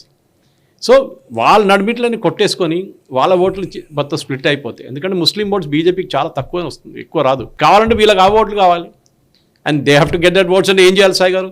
పంజాబ్ నుంచి కొన్ని ఓట్స్, ఏమనంటే పంజాబీ ఓట్స్ అంటారు వీళ్ళు, అది పంజాబ్ నుంచి తెచ్చుకున్నారు. వీళ్ళు అలయన్స్గా ఉన్నప్పుడు ఒకటే స్టేజ్ మీద కూర్చొని మాట్లాడారు కదా సాయి గారు. హర్యానా ఎలక్షన్ లాస్ట్ మినిట్ దాకా ట్రై చేశారంటున్నారు ఆమ్ ఆద్మీ పార్టీ వాళ్ళు ఒక అలయన్స్ కోసం, కానీ కాంగ్రెస్ వాళ్ళు నో ఛాన్స్ అని చెప్పి, మేము ఆల్రెడీ గెలుస్తున్నాం, కూడా ముఖ్యమంత్రి అయిపోయారు, ప్రమాణ స్వీకారం డేట్ ఫైనలైజ్ చేయాలని చెప్పారు. కానీ లాస్ట్ ఏమైంది మన అందరు తెలుసు. సో అక్కడ కూడా ఏం చేయలేదు ఆమ్ ఆద్మీ పార్టీ. 2-3 సీట్లలో వాళ్ళకి ఓడిపోయిన ఓట్లు, అంటే కాంగ్రెస్ వాళ్ళు ఓడిపోయిన ఓట్ల కంటే కొంచెం ఎక్కువ ఓట్లు వచ్చినాయి అంతే, 3 సీట్లు. నాట్ ఎ బిగ్ పర్ఫార్మెన్స్ అన్నమాట. సో 2013 నుంచి ఢిల్లీలో Aam Aadmi party is in power అని చెప్పినట్లు ఎంటైర్ గెయిన్ వాళ్ళ దగ్గర వచ్చింది, కాంగ్రెస్ ఓట్లు వచ్చినాయి వాళ్ళకి. ఇప్పుడు విధానసభల మెంబర్ లేరు, లోక్సభల మెంబర్ లేరు, అట్లీస్ట్ బీజేపీ వాళ్ళకి కొంచెం మెంబర్లు ఉన్నారు కదా, 8 మెంబర్లు ఉన్నారు ఇప్పుడు అక్కడ ఉన్న అసెంబ్లీలో. కానీ కాంగ్రెస్ ది ఫ్యూచర్ అక్కడ తెలిసిపోతుంది. ఇది కాంగ్రెస్ని సఫాయి చేయడానికి ఒక గేమ్ ఆమ్ ఆద్మీ పార్టీ ఆడుకుంటున్నారు. ఇది గోవాలో ట్రై చేశారు, హర్యానాలో ట్రై చేశారు, ఇప్పుడు ఢిల్లీలో కాబోతుంది. And Delhi result is foregone conclusion. కాంగ్రెస్కి ఈసారి కూడా ఒక్క సీట్ కూడా రాదు అక్కడ. కరెక్ట్. యా, నెక్స్ట్ అంశంలోకి వెళ్దాం సార్. ఇప్పుడు నిర్మలా సీతారామన్ గారి పైన విపరీతంగా ట్రోలింగ్ జరుగుతోంది. ఆమె మొదటి నుంచి కూడా జిఎస్టీ విషయంలో విపరీతమైన ట్రోలింగ్ నడుస్తూనే ఉంది. ఇప్పుడు పాప్కార్న్ గురించి, యూజ్డ్ కార్స్ గురించి, I mean second hand cars ఎవరైతే అమ్ముతున్నారో వాటి గురించి, వాటిపైన జిఎస్టీలు వేయడం ఏంటి, సెకండ్ హ్యాండ్ కార్స్ అనగానే డిప్రిసియేషన్ అవుతుంది, వాటి మీద జిఎస్టీ వేయడం ఏంటి అని ఒకటి, పాప్కార్న్ కూడా జిఎస్టీ వేస్తారనేది ఇంకొకటి. సో ఇప్పుడు ఈ జిఎస్టీ అండ్ నిర్మలా సీతారామన్ గారు అండ్ ఈ ట్యాక్స్ల బాధుడు అనే పేరుతోటి ట్విట్టర్ కానీ అండ్ అన్ని సోషల్ మీడియా ప్లాట్ఫామ్స్లో కూడా విపరీతంగా ట్రోలింగ్ నడుస్తుంది. సో మీరు ఏం చెప్తారు సార్? యాక్చువల్లీ జిఎస్టీ అనేది ఇప్పుడు ఈ పాప్కార్న్ విషయంలో జిఎస్టీ వేయడాన్ని మీరు ఎట్లా చూస్తారు అసలు? యాక్చువల్లీ దాని గురించి చాలా మంది కూడా క్లియర్గా అర్థం కాకపోవడం వల్ల కూడా ఈ ట్రోలింగ్ ఎక్కువ అవుతుంది. Please explain. అది దానికన్నా ముందు ఒక ఇన్సిడెంట్ ఉండే సాయి గారు, ఒక 6 నెలలు సంవత్సరం ముందు పెద్ద కేసు నడిచింది, కోర్టు దాకా వెళ్ళింది. జిఎస్టీ అనే కానీ నిర్మలా సీతారామన్ గారు డిసిషన్ తీసుకున్నది. Finance minister all states have to sit and యునానిమస్గా డిసైడ్ చేస్తేనే డిసిషన్ తీసుకుంటారు. Correct. Okay. Nirmala Sitharaman has got only so many votes as much as other GST council నిర్ణయం. జిఎస్టీ కౌన్సిల్ నిర్ణయంలో అందరూ ఉన్నారు. ఫైనాన్స్ కేరళ నుంచి ఉన్న ఫైనాన్స్ మినిస్టర్ ఉన్నారు, కర్ణాటక నుంచి ఉన్నారు, హిమాచల్ ప్రదేశ్, తెలంగాణ వాళ్ళు ఉన్నారు, కర్ణాటక వాళ్ళు అందరూ ఉన్నారు. వీళ్ళందరూ కలిసిగా డిసిషన్ తీసుకుంటున్నాం. కానీ మళ్ళీ వచ్చి నిర్మలా సీతారామన్ తల మీద ఎందుకు ఇస్తారు మీరు? ఆమె నో అని చెప్పలేదు. వాళ్ళు డిసైడ్ చేసిన తర్వాత ఇది have to implement, have to sign. దానికోసం దీనికన్నా ముందు ఎక్కడో ఒకసారి బాలగోపాల్ కేరళ ఫైనాన్స్ మినిస్టర్ వెళ్ళి నేను అది జిఎస్టీ కౌన్సిల్ అది అని చెప్తే ఆయన సంతకం చూపించారు, మీరే సైన్ చేశారని చెప్పి. అప్పుడు ఆయన మళ్ళీ నోరు మూసుకొని ఏం చేయలేదు అక్కడి నుంచి.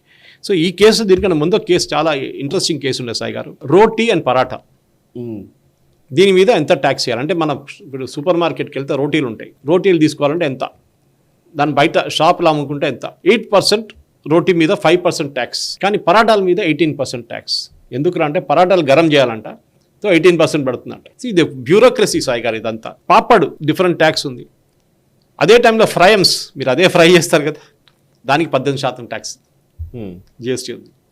సో దీనికన్నా జిఎస్టీ లేదని కాదు, దీనికన్నా సేల్స్ ట్యాక్స్ ఉండే, కానీ జిఎస్టీ వచ్చిన తప్ప అంతా కంబైన్ చేసేసారు. వ్యాట్ గీట్ ట్రాన్స్పరెంట్ కూడా అయింది, చాలా ట్రాన్స్పరెంట్ ఉంది. And this decision is taken. So ఇది కేసులో కూడా ఈ trolling actually was not required.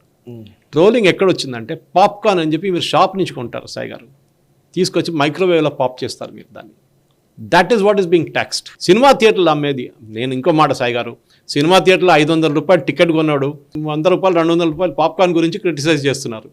Cinema టికెట్ల కోసం ప్రీమియం ఇచ్చి ఫస్ట్ డే షో చేయడానికి 1000 రూపాయలు ఇచ్చిన మనుషులు మళ్ళీ పాప్కార్న్ గురించి క్రిటిసైజ్ చేస్తారు. ఇది ఎట్లయిపోయిందంటే, ఒకసారి నా ఫ్రెండ్ ఒకరు చెప్పారు, ₹2 పెట్రోల్ పెంచుతున్నారని చెప్పగానే పెద్ద లైన్ ఉండే అంట మన రాజ్భవన్ దగ్గర, మిగతా ప్లేస్ అన్ని పెట్రోల్ బంకుల దగ్గర. దాంట్లో చాలా మంది మర్సిడీస్ వాళ్ళు కూడా ఉన్నారంట. ఆలోచించండి, ₹2 పెట్రోల్ ఎంత నింపుతారు? 40 రూపాయలు నింపుతారు, 40 లీటర్లు పోతాయి, 80 రూపాయలు మీకు ప్రాఫిట్. దానికోసం గంటల సేపు లైన్లు నోడారంట. సో మన దేశంలో ఎట్లా అంటే, హిందీలో అంటారు హాతీ నికల్గా పూంచి పక్కడు, అంటే ఎనుగు వెళ్ళిపోయి ఉంటుంది, దాని తోక పట్టుకొని తిరుగుతుంటారు, దొరికిందిరా బాబు అని చెప్పేసి. ఇది కూడా అంతే. పాప్కార్న్ ఇక్కడ ఏం చెప్పారు, జిఎస్టీ కౌన్సిల్ తీసుకున్న ఒక డిసిషన్ని యూపీ గవర్నమెంట్ క్వెరీ అడిగారు, మాకు చెప్పండి దీంట్లో సాల్ట్ వేస్తే పాప్కార్న్ది ఒక రేటా, ఇంకోటి క్యారమెల్ పాప్కార్న్ వేస్తే ఇంకో రేటా అని అడిగారు. దాన్ని క్లారిఫై చేశారు, లేదు అందరికీ 5%. అంటే మీరు సినిమా థియేటర్లో లూజ్గా కొంటున్నారు, you are not buying in a sealed container. Sealed container మీరు షాప్ నుంచి కొంటారు, దానికి ఎంఆర్పి డిఫరెంట్ ఉంటుంది, దానికి జిఎస్టీ డిఫరెంట్ ఉంటుంది. సో ఇది అడిగిన ప్రశ్నకు కూడా ఏంటంటే, దీనికి చాలా మట్టుకు నోటిఫికేషన్స్ వస్తూనే ఉంటాయి. ఇది ఒక బ్యూరోక్రసీ సాయి గారు.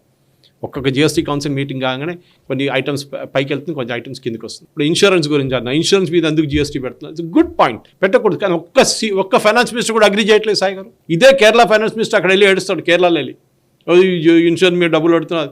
సరే బాబు నువ్వు డిసగ్రీ చేయని చెప్తే, అది కాదు డబ్బులు వస్తున్నాయి కదా మనం ఎందుకు వద్దని చెప్పాలంటున్నారు. సో ఇది కూడా లస్సీ, ఫర్ ఎగ్జాంపుల్ లస్సీది ఏమవుతుందండి, ప్లేన్ లస్సీ ఏంటి, మన ఒక ప్రాసెస్ లస్సీ ఏంటి, అన్ప్యాకేజ్ ఏంటి, ప్యాకేజ్ లస్సీ రేట్ ఏంటి. సో దీనికన్నా ముందు ఒక హోటల్కి వెళ్తే మోస్ట్లీ మన 18% కడుతుండే సాయి గారు ఫుడ్ మీద, ఇప్పుడు 8% ఉంది. తగ్గిన జిఎస్టీ చాలా మటుకు ఐటమ్స్కి. నేను పెద్ద లిస్ట్ తీసుకోవాలని వీళ్ళేమంటారు బంగారం మీద 3% ట్యాక్స్ వేస్తున్నారు, కానీ టూత్ పేస్ట్ మీద 18% వేస్తున్నారు. బంగారంతో పాలిష్ చేసుకున్నాం ఆ టూత్ అంటున్నారు. బంగారం విలువ ఏంటి? 3% ఆన్ వాట్? ఎంత రేట్లో 3%? టూత్ పేస్ట్ కి రేట్ ఏంటి? అవును. So there is a difference here. దీనికి డిసైడ్ చేస్తున్న నిర్మలా సీతారామన్ కాదు పాప, ఆమెను ట్రోల్ చేయక్కర్లేదు. As it is she is being trolled like crazy every time. మాకు ఇన్కమ్ ట్యాక్స్ లేదు, మాకు అది లేదు, మాకు ఇది లేదు అని చెప్పి సోషల్ మీడియాలో చాలా దాని మీద ఈ పాప్కార్న్ ఈజ్ ఓన్లీ 5%. చాలా క్లియర్గా చెప్పారు. అది మీరు క్యారమల్ తీసుకోండి, ఉప్పుతో తీసుకోండి, మసాలాతో తీసుకోండి, ఏమని 5% అంతే. As long as you buy it unpackaged అంతే. సినిమా థియేటర్లో అన్ప్యాకేజ్గా తీసుకుంటున్నారు. మళ్ళీ నెక్స్ట్ కార్ మీద వచ్చారు సాయి గారు. సో దాని కూడా ఇండివిజువల్స్కి అప్లికబుల్ కాదు. ఇది ఏం చేస్తారంటే మోస్ట్ యూస్డ్ కార్ బిజినెస్లో చాలా వైట్ అండ్ బ్లాక్ మనీ నడుతుందంటే Sai garu. Conversion of black into white నడుస్తుంది అక్కడ. యూజువలీ మీరు ఒక 10 లక్షలు కారు కొనాలనుకోండి సాయి గారు, ఒక 3-4 సంవత్సరాల తర్వాత కారు అమ్మినప్పుడు అది 11 లక్షలు కాదు కదా సాయి గారు, అది 7-8 లేకుండా 6 లక్షలు అయి ఉంటుంది డిప్రిసియేషన్ తర్వాత. మీ మైండ్లో ఉన్న డిప్రిసియేషన్, నాట్ బిజినెస్ డిప్రిసియేషన్. మీరే అంటారా నేను నడిపించాను 90,000 కిలోమీటర్లు నడిపించాను, నాకు 6 లక్షలు దొరికితే చాలే అనుకుంటారు. మీరు బార్గెన్ చేస్తారు. ఇండివిజువల్గా వెళ్ళి మీరు ఇంకొకరితో బార్గెన్ చేస్తారు. అప్పుడు మీకు ఏ ట్యాక్స్ జిఎస్టీ పడట్లేదు. దాని మీద జిఎస్టీ ఎక్కడ పడుతుంది? మీరు ఒక షాప్కి తీసుకెళ్ళి అక్కడ ఇచ్చారు. సో నేను ఎగ్జాంపుల్ ఇస్తాను. ఇఫ్ ఒక బిజినెస్ 8 లక్షలు కారు కొని 10 లక్షలు అమ్మితే దాని మీద 36,000 జిఎస్టీ పడుతుంది. 8 లక్షల కారు కొనేసి 10 లక్షలకు ఎవడు అమ్ముతాడు సాయి గారు? ఇది ట్రోలింగ్, ఇది నడుస్తుంది. ఎవడో ఎక్కువ రేట్లు అమ్మడు కదా కారు. బంగారం కాదు కదా, విలువ ఇంక్రీజ్ అవుతుంది, డిప్రిషియేట్ అవుతుంది. సో దిస్ ఆల్సో ఈ చార్జ్ చేయబోతున్న అమౌంట్ కూడా ఓన్లీ ఫర్ B2B. అంటే మీరు ఒక షాప్కి తీసుకెళ్ళి అక్కడ అమ్మినప్పుడు ఆ shop owner, that is the difference margin, not the entire value of the car. For example నేను ఇంకొక ఎగ్జాంపుల్ ఇస్తాను, కరెక్ట్ ఎగ్జాంపుల్. ఒక కారు 20 లక్షలు కొన్నాం సాయి గారు, డిప్రిషియేషన్ 8 లక్షలు అనుకోండి, క్లెయిమ్ చేశారు. డిప్రిషియేటెడ్ వాల్యూ 12 లక్షలు. సో ఆ వాల్యూ ఏంటి? 10 లక్షలు దాని మీద ఉన్న, if the used vehicle is sold for 10 lakhs, then the margin is negative. అంటే మీరు 8 లక్షల డిప్రిషియేషన్ తర్వాత 10 లక్షలకి అంతా నెగటివ్. అది ఆ లాంగ్వేజ్ వీళ్ళు అర్థం చేసుకోవాలి. యాజ్ ఎ కామన్ సిటిజన్ ఎవరు దాని మీద no need to get scared. మీరు ఇండివిజువల్గా అమ్మితే దానికి ఏ జిఎస్టీ పడదు. కానీ మీరు ఒక యూస్ కార్ డీలర్ నుంచి యూస్ కార్ డీలర్ కొనేటప్పుడు అప్పుడు ఈ డిప్రిషియేషన్ పడుతుంది. అది వాళ్ళ మీద పడుతుంది. అది కూడా కొంచెం అర్థం చేసుకోవాలి. మన దగ్గర కూడా ఏం చేస్తారంటే ఎవడో ట్రోల్ చేసేదని చెప్పి మనం కూడా 10 మందికి ట్రోలింగ్ ఫార్వర్డ్ చేస్తూ ఉంటాం అనమాట. సో ఈ మార్జిన్, మీరు ప్రాఫిట్ ఒక కార్ మీద కార్ అమ్మినప్పుడు ప్రాఫిట్ వస్తే ఆ ప్రాఫిట్ మార్జిన్ మీద మీకు మన జిఎస్టీ పడుతుంది అంతే. రైట్ సార్, ఇక నెక్స్ట్ అంశంలోకి వెళ్దాము. తెలంగాణ రాజకీయాల్లో ఈ రోజు హాట్ టాపిక్ ఏంటి అంటే, తెలంగాణ రాజకీయాల్లోనే కాదు తెలుగు రాజకీయాల్లోనే హాట్ టాపిక్ ఏంటంటే ఇప్పుడు అల్లు అర్జున్ వ్యవహారం అయిపోయింది. ఒకసారి మనం దాని గురించి మాట్లాడకుండా నేషనల్ రౌండ్ అప్ క్లోజ్ చేయలేము అసలు. సో అల్లు అర్జున్ ఎపిసోడ్ని లేదా పుష్ప 2 రిలీజ్ ఆ టైంలో, బెనిఫిట్ షో టైంలో నిజానికి ఒక మహిళ చనిపోవడము, కొడుకు శ్రీతేజ్ తను సీరియస్ కండిషన్లో ఉండడము, ఇవన్నీ మనకు తెలిసినవే. అల్లు అర్జున్ అరెస్ట్ అయ్యాడు, ఆ తర్వాత మళ్ళీ విడుదలయ్యాడు, బెయిల్ మీద బయటకు వచ్చాడు. సో ఇప్పుడంతా కూడా టాలీవుడ్ ప్రముఖులందరూ కూడా సీఎం రేవంత్ రెడ్డిని కలిశారు. రేవంత్ రెడ్డి స్పెషల్గా అంటే బెనిఫిట్ షోలు అవి ఇవి ఉండవు అని చెప్పారు. సో ఇది ఒక పెద్ద ఇష్యూ అయిపోయింది. యాక్చువల్లీ నేషనల్ మీడియా ఏమో పూర్తిగా అల్లు అర్జున్ ఫేవర్లో మాట్లాడేస్తున్నారు. చాలా వరకు నేషనల్ మీడియాలో కొంతమంది అయితే ఏంటంటే అల్లు అర్జున్ సూపర్ స్టార్ అయిపోయారని మాట్లాడుతున్నారు. రేవంత్ రెడ్డి ఏదో ఓడిపోయినట్టు, దట్స్ వాట్ పాలిటిక్స్. సో ఇప్పుడు ఎట్లా ఉందంటే పాలిటిక్స్ వర్సెస్ సినిమా అన్నట్టుగా కొంతకాలం నడిచింది. ఈవెన్ ఇప్పుడు సినిమా ఇండస్ట్రీ నుంచి కూడా వాళ్ళు కూడా విమర్శలు చేస్తూ ఉన్నారు. యాక్చువల్లీ తమ్మారెడ్డి భరద్వాజ వీళ్ళు అల్లు అర్జున్ కూడా డైరెక్ట్గా విమర్శిస్తున్నారు. So what is your point sir? మీరు ఏమంటారు అసలు ఈ మొత్తం వ్యవహారాన్ని చూస్తే మీకేమనిపిస్తుంది? నేను 2-3 స్పెషలీ వన్ మేజర్ స్క్రిప్ట్ రైటర్తో మాట్లాడాను ఈ సబ్జెక్ట్ గురించి. సబ్జెక్ట్ ఇండైరెక్ట్గా మాట్లాడాను. ఇది ఎందుకు మలయాళం ఫిలిం ఇండస్ట్రీలో జరగట్లేదు? కరెక్ట్. ఇది ఎందుకు తమిళ్ ఫిలిం ఇండస్ట్రీలో జరగట్లేదు? జరుగుతుంది. కొంచెం ఫ్యాన్ ఫాలోయింగ్, విజయ్ లాంటి వాళ్ళని సూపర్ స్టార్ అని చెప్పేసి, where few and far in between. ఇక్కడ బాలీవుడ్లో చూడండి, బాలీవుడ్లో స్టూడియోకి వెళ్తారు, ప్రమోషన్స్ చేస్తారు, అన్నీ చేస్తారు, అది కోట్లు ఖర్చు పెడతారు. బట్ ఇట్లాంటి షోలు, స్పెషల్ షోలు, బెనిఫిట్ షోలు చేస్తారు వాళ్ళు కూడా. ఇది ఎందుకు సాయి గారు? ఆ రోజు సంధ్యా థియేటర్లో జరిగింది ఇన్సిడెంట్ ఎందుకు జరిగింది చాలా క్లియర్. అది ఫస్ట్ ఆఫ్ ఆల్ మీకు తెలుసు, యూఆర్ అన్ యాక్టర్. ఒక యాక్టర్ అక్కడ వచ్చినప్పుడు ఎంతమంది పోలీసు వాళ్ళు ఉన్నా కానీ, ఎంత బందోబస్తు ఉన్నా కానీ అక్కడ గొడవ నడుస్తుంది. అది కూడా మీరు కార్ నుంచి బయటకు వచ్చి దాని ఫ్లయింగ్ కిస్లు ఇవ్వడము, దీనికి మీ సినిమా థియేటర్ లోపల కూర్చోవడం, ఆ 3 గంటల సేపు బయట ఉన్న పోలీసు వాళ్ళకి టెన్షన్, అక్కడ లోపల ఏం కావబోతుంది అనేది. ఈ కేసులో చూడండి Sai garu, first of all ఈ టికెట్ ఇంక్రీజ్ చేయడం ఎందుకు? That my first question. అది రేవంత్ రెడ్డి గారు కరెక్ట్గా అడ్రస్ చేశారు. Even though he may be from Congress, అదంతా నాకు అనవసరం. ఇక్కడ what you said is very correct. Benefit shows ఎందుకు చేస్తారు వీళ్ళు? బెనిఫిట్ షోస్ ఒక పేరు కోసం, ఒక అనాథాశ్రమం వాళ్ళ కోసం చేస్తాము, లేకుంటే ఒక హ్యాండిక్యాప్ ఫిజికలీ ఛాలెంజ్ వాళ్ళ కోసం చేస్తాను అని చెప్పి ఏదో ఒక షో పెడతారు. వీళ్ళు ప్రమోషన్ కోసం చేస్తారు. షో ఇస్ ఫర్ నామకే వాస్తే. వీళ్ళ మూవీని ప్రమోట్ చేయడానికి చేస్తారు. టెలివిజన్ వాళ్ళు వస్తారు, కవరేజ్ ఇస్తారు, బయటలు అడుగుతారు, అది ఇది గొడవ ఉంటుంది. ఇక్కడ జరుగుతుందండి. నేను అదే అడుగుతున్నాను సాయి గారు, ఒక హీరోకి ఇచ్చే రెమ్యునరేషన్ ఏంటి సాయి గారు? తెలంగాణలో 100 కోట్లు. అక్కడ ప్రేమలు అనే మలయాళం సినిమా తీశారు, ఇక్కడ తెలుగులో కూడా బాగా నడిచింది. దాని పార్ట్ 2 కూడా ఇప్పుడు వస్తుందంట. రాజమౌళి గారు దాని రైట్స్ తీసుకొని డబ్బింగ్ చేసి మళ్ళీ దానికి ఇంకా వ్యతిరేకంగా డిస్ట్రిబ్యూట్ చేసి ఆయన ఇంకా డబ్బులు సంపాదించాడు దాని మీద. దానికి ఖర్చు అయింది 3 కోట్లు సాయి గారు. ఎందుకు అది? వై ఇస్ ఇట్ దట్ కొన్ని ఇండస్ట్రీస్లో కొన్ని లాంగ్వేజెస్లో సినిమా మమ్మూటి మోహన్ లాల్ తీసుకోండి సాయి గారు, వాళ్ళకి ఎక్కడ 100 కోట్లు వస్తుందండి Sai. Malayalam cinema maximum earn చేసే 100 కోట్లు చాలా తక్కువ. స్టార్స్ కాదు వీళ్ళనేది, మేము స్టార్లము, మేము హీరో. బిజినెస్ ఎవరో మెన్షన్ చేశారు మొన్న, ప్రొడ్యూసర్ మెన్షన్, బిజినెస్ అయిపోయింది సార్ మాకు. బిజినెస్ ఫస్ట్ 3 వారాల మా సినిమాలు పోకపోతే సినిమా ఫ్లాప్. దాని తర్వాత ఎవరు చూడడు థియేటర్లో వచ్చింది. ఎందుకు? ఆ ప్రశ్న అడుగుతున్నాను సాయి గారు. సినిమా థియేటర్లో ఇప్పుడు సినిమా వచ్చి థియేటర్లో ఎందుకు పబ్లిక్ చూడట్లేదు? దానికోసం మీరు ఏం చేస్తారు? ఫిలిం స్టార్ తీసుకొస్తారు, పెద్ద హంగామా చేస్తారు. కాస్టింగ్ ముందు సాయి గారు అందరు మనం చిన్నప్పుడు మనకు గుర్తుంది, కాలేజీలో ఉన్నప్పుడు ప్రతి సినిమాకి వెళ్తుండే మనం. అవును. ఇప్పుడు ఎంతమంది వెళ్తారు సాయి గారు సినిమాలకి? చాలా తక్కువ. నాకు గుర్తుంది, సంగీతం ఉన్నప్పుడు కూడా ఇంగ్లీష్ సినిమాలు చూడడానికి రెగ్యులర్గా Tivoli English cinema, only English cinema, guns of Navarone, where eagles dare అన్నీ చూసాం. Day of the jackal, Plaza theatre ఉండే ముందు, ఇప్పుడు అది లేదు సికింద్రాబాద్. సినిమా అంటే ఒక ఇదైపోయింది, వీక్లీ చూడాల్సిందే సినిమా. హిందీ డాన్ వచ్చింది, అమితాబ్ బచ్చన్ది, తారక రామ థియేటర్, ఓ బాబా ఏ హంగామా ఉండే అప్పుడు. ఇప్పుడు ఎవరైతే ఎంత దూరం ఎవడెళ్తాడా, ఈ ట్రాఫిక్లో ఎవడెళ్తాడా, ఓటీటీలో వస్తుందా రేపు చూసుకుందాంలే అంటారు. నాకు ఇది సురేష్ బాబు గారు చాలా బాగా చెప్పారు సార్. యాక్చువల్లీ అది నాకు, I just want to coat it, మీరు మీ ఒపీనియన్ నాకు కావాలనిపించింది. సురేష్ బాబు ఏం చెప్పారంటే, బేసికల్లీ ఇప్పుడు ఈ ఫస్ట్ 1-2 డేస్ మీరు అన్నారు కదా, బెనిఫిట్ షోలు, డబ్బులు ఎక్కువ పెంచడాలు, ఇప్పుడు 1000 రూపాయల టికెట్లు ఇవన్నీ పెట్టడం వల్ల ఒక సగటు మధ్యతరగతి వ్యక్తి ఆయన సినిమా బడ్జెట్ అయిపోతుంది ఒక నెలలో. ఒక నెలలో ఒక 2-3 సినిమాలు చూడగలిగేవాడు ఒక సినిమా ఖర్చు పెట్టాడంటే ఆ మిగతా డబ్బు ఖర్చు పెట్టలేని పరిస్థితుల్లోకి వెళ్ళిపోతే అది ఎంటైర్ ఇండస్ట్రీకే ప్రాబ్లం. అది మీరు అనుకుంటున్నట్టుగా ఒక సినిమా నడుస్తుంది కావచ్చు, కానీ మిగతా సినిమాలన్నింటికి చూడడు ప్రేక్షకుడు, రాడు.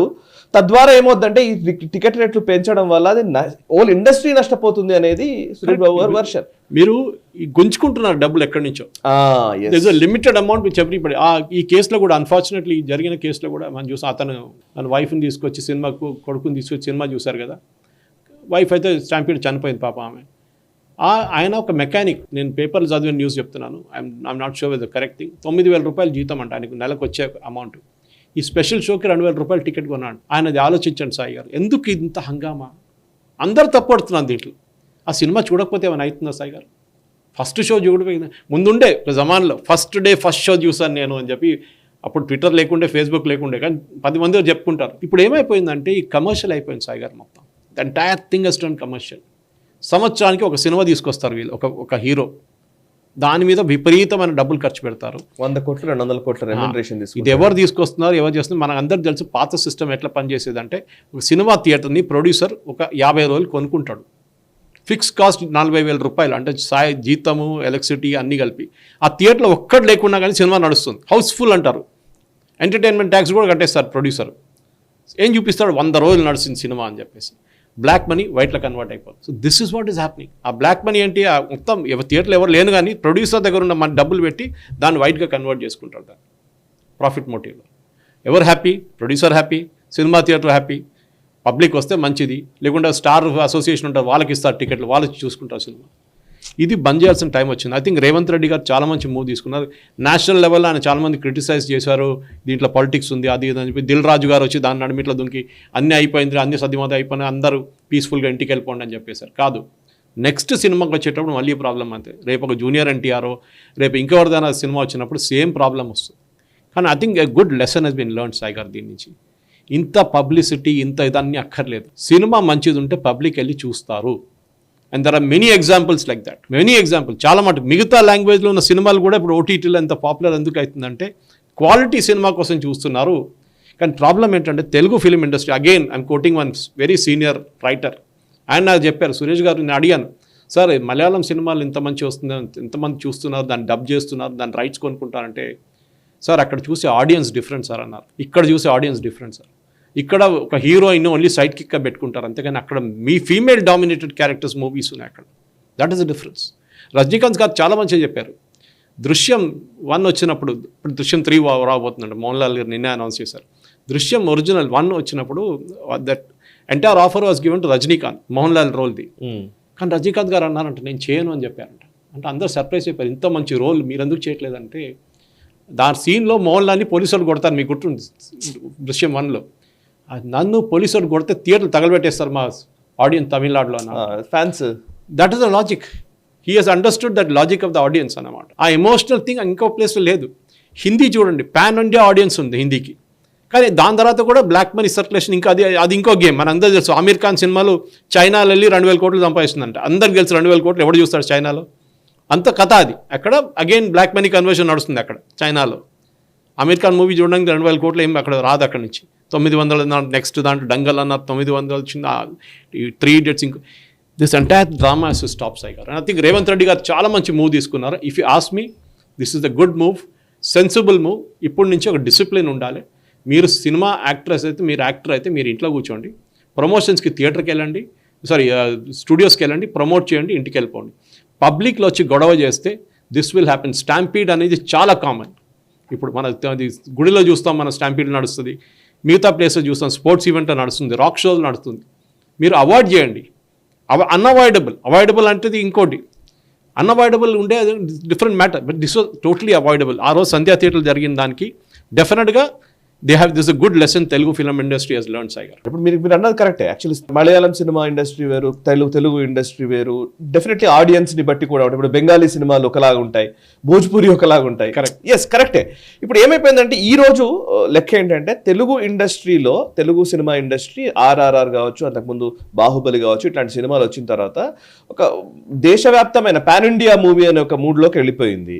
ఇంటర్నేషనల్ ఆడియన్స్ కూడా అట్రాక్ట్ అవుతున్నారనే ఒక దాంట్లో జపనీస్ పీపుల్ కూడా చాలా మంది ఫాలో అవుతున్నారట, ప్రభాస్ని వీళ్ళని అని చెప్పి. నా క్వశ్చన్ ఏంటంటే, నీ ఇండస్ట్రీ ఎక్స్పాండ్ అవ్వడం అనేది ఎవరైనా ఒప్పుకోవాల్సిందే. ఇప్పుడు మనం బిజినెస్లో కూడా చూస్తాం కదా, MNC కంపెనీలు, అమెరికన్ కంపెనీస్ ఇక్కడికి రావచ్చు, ఇక్కడ కంపెనీస్ ఇంకా పెరగవచ్చు, గ్లోబలైజేషన్ అంటే. But industry, in terms of industry, మనం ఇది ఒక సినిమా ఇండస్ట్రీ అనుకుంటే కనుక ఇది ఎక్స్పాన్షన్ అనేది ఇప్పుడు ఇట్లాంటి చనిపోవడాలు, ఈ అంటే ఫ్యాన్స్ పిచ్చిగోల, లేకపోతే వీళ్ళకు ఉన్నటువంటి ఫ్యాన్స్ పేరిట ఉన్నటువంటి ఒక ఉన్మాద స్థితి, వీటితో ఇంటర్నేషనల్ ఇండస్ట్రీగా తెలుగు సినిమా ఇండస్ట్రీ అవ్వగలదా? జనరల్గా బిజినెస్ అనగానే బిజినెస్ లో డెఫినెట్లీ ఎమోషన్స్ ఉండవు, చాలా తక్కువ ఉండాలి ఎమోషన్స్, క్యాలిక్యులేషన్స్ ఉంటాయి, కరెక్ట్, స్ట్రాటజీస్ ఉంటాయి. ఇప్పుడు వీళ్ళు ఇండస్ట్రీ అంటున్నారా లేకపోతే ఎమోషనల్ బ్యాగేజ్ అంటున్నారా?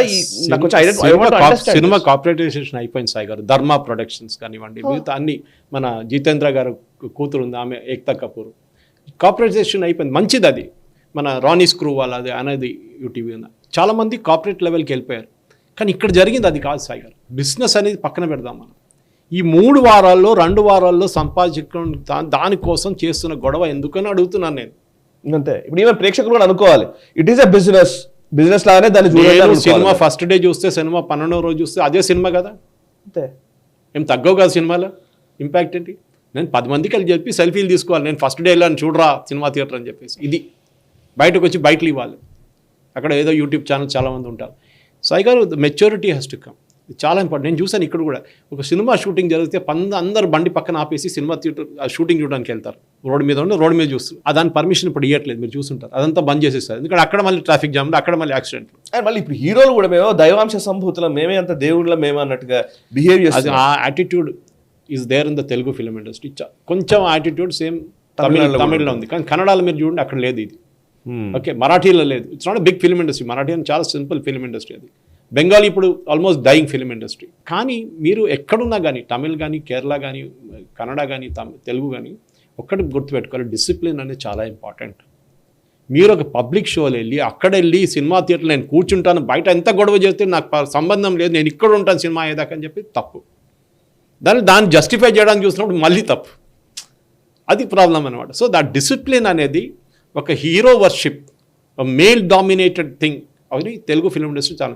లాస్ట్ మహిళల మీద ఆధారపడిన సినిమా చేసిన చెప్పండి సాయి గారు, పేరు చెప్పండి సాయి గారు. చాలా తక్కువ ఉంటుంది ఫిల్మ్ ఇండస్ట్రీ. కానీ అదే టైంలో మలయాళం లాంటి ఇండస్ట్రీలో చూడండి మెచ్యూరిటీ ఉంటుంది రోల్స్కి. అక్కడ మోహన్ లాల్ మమ్ముట్టి రోడ్ మీద షూట్ చేస్తే ఎప్పుడు తిరిగి చూడరు. అవునా? చాలా మంది 10% of what you'll see here. అందరు పని సార్ ఎవరికి ఉంది, ఈ బండి ఆపేసి గంట సేపు సినిమా షూటింగ్ చూడడానికి పని లేదన్నమాట వాడికి.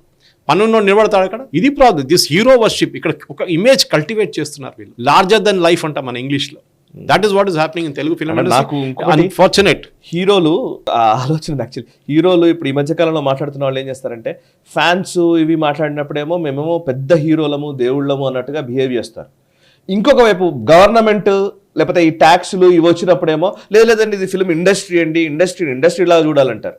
నువ్వు ఇండస్ట్రీ అనుకుంటున్నావా లేకపోతే ప్యూర్ ఎమోషనల్ సినిమా లాగా నువ్వు మాట్లాడాలనుకుంటున్నావా? రెండింటికి మధ్య తేడా తెలుసుకోవాలి. ఫస్ట్ ఈ రెమ్యునరేషన్ తగ్గిస్తే, ఈ 100 కోట్ల బిజినెస్ బంద్ చేసి 10 కోట్లు మీరు తీసుకుంటే సినిమా మీద అంత ప్రెషర్ ఉండదు పర్ఫామ్ చేయడానికి. అంతే కదా. మీరు ఈవెన్ 30 కోట్లు సంపాదిస్తే ప్రాఫిట్ అది. అవును. కానీ ఇది ఏమైపోతుందంటే మీరు 100 కోట్లు హీరోకి ఇచ్చిన తర్వాత మిగతా సినిమాకి అంతా కలిసి ఒక 300-400 కోట్లు పెట్టినప్పుడు ప్రొడ్యూసర్ మీద ప్రెషర్ ఉంటుంది. That he has to deliver minimum 1000 crores. దానికి ఇట్లాంటివి చేయాల్సి వస్తుంది. దానికి ఇట్లాంటి సర్కస్ అన్ని చేయాల్సి వస్తుంది. అది problem. Perfect. Right sir. Thank you very much Suresh గారు, చాలా అద్భుతంగా మీరు వివరించారు. Thank you very much sir. So చూసారు కదా, ఇది ఈ వారం నేషనల్ రౌండప్. వచ్చే వారం నేషనల్ రౌండప్లో మళ్ళీ కలుద్దాము. జాతీయ వార్తాంశాలని జాతీయవాద దృక్పథంతో విశ్లేషించే చర్చా కార్యక్రమం నేషనల్ రౌండప్. మీకు నచ్చినట్లయితే వెంటనే లైక్ చేయండి, ఈ వీడియోని 10 మందికి షేర్ చేయండి. నేషనలిస్ట్ ఆఫ్ గ్రూప్ ఆఫ్ ఛానల్స్ని సబ్స్క్రైబ్ చేసుకొని జాతీయవాద జర్నలిజాన్ని ప్రోత్సహించండి. Thank you very much. ఈ వీడియో మీకు నచ్చినట్టయితే లైక్ చేయండి, 10 మందికి షేర్ చేయండి. అలాగే కామెంట్ల రూపంలో మీ అభిప్రాయాలను మాతో పంచుకోండి. Nationalist hub group of channels ను సబ్స్క్రైబ్ చేసుకుని తెలుగునాట జాతీయవాద జర్నలిజాన్ని ప్రోత్సహించండి. ఈ వీడియో కింద ఉన్న బెల్ ఐకాన్ పై క్లిక్ చేయడం మర్చిపోవద్దు.